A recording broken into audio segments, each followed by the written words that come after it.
रोज रोज नाश्त्याला काय बनवायचं हा प्रश्न सर्वांनाच असतो. तर चला आज मी घेऊन आली आहे अजून एक छान अशी नाश्त्याची रेसिपी. तर 1.5 कप रवा मी घेतला आहे आणि तो आपण एक ग्लास पाणी टाकून असं सोक करणार आहोत. जास्त वेळ नाही करायचं, 10-15 मिनटं. त्यानंतर जे एक्स्ट्रा पाणी होतं ते मी काढून ठेवलं आहे. ॲज पर कन्सिस्टन्सी आपण त्यामध्ये पाणी ॲड करूया.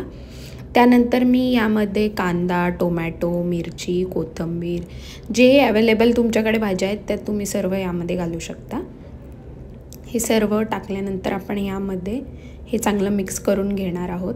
आणि याला जास्त वेळ पण लागत नाही, झटपट होणारी रेसिपी आहे आणि नो ब्लेंडिंग, नो सोकिंग काहीही करायची गरज नाही. सोडासुद्धा आपण यामध्ये वापरणार नाही आहोत. तरी पण तुम्ही बघू शकता खूप छान आणि टेस्टी अशी रेसिपी आहे. त्यानंतर यामध्ये मी हळद घातली आहे. त्यानंतर मीठ मी यामध्ये ॲड करत आहे आणि आवडीप्रमाणे मसाले तुम्ही यामध्ये घालू शकता. मी धणे जिरे पावडर पण ॲड केलं आहे आणि याच्यामध्ये बाइंडिंगसाठी फक्त 1.5 चमचा मी बेसन ॲड केलं आहे. आणि हे मिश्रण छान असं एकजीव करून घ्यायचं आहे छानपैकी. बघू शकता तुम्ही अशा प्रकारे. त्यानंतर मी यामध्ये मिरचीसुद्धा ॲड केली आहे आणि हे चांगलं मिक्स करून घेतलं आहे. बघू शकता अशा प्रकारे त्याची कन्सिस्टन्सी असली पाहिजे.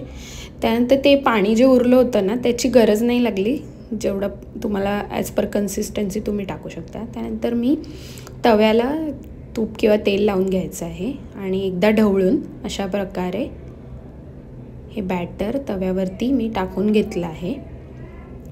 बघू शकता मस्त असं स्प्रेड होतं. बिलकुल तव्याला चिटकतही नाही हा डोसा. तुम्ही एकदा नक्की ट्राय करून बघा. त्यानंतर मीडियम फ्लेमवरती थोडा फ्राय झाल्यानंतर मी याला पलटी करणार आहे. बघू शकता तुम्ही बिलकुलही चिटकलेला नाही आहे. तयार आहे झटपट असा मस्त कुरकुरीत रवा डोसा. आणि अशा छान छान रेसिपीसाठी माझ्या चॅनलला नक्की विजिट करा. रेसिपी आवडल्यास लाईक, शेअर, सबस्क्राईब करा.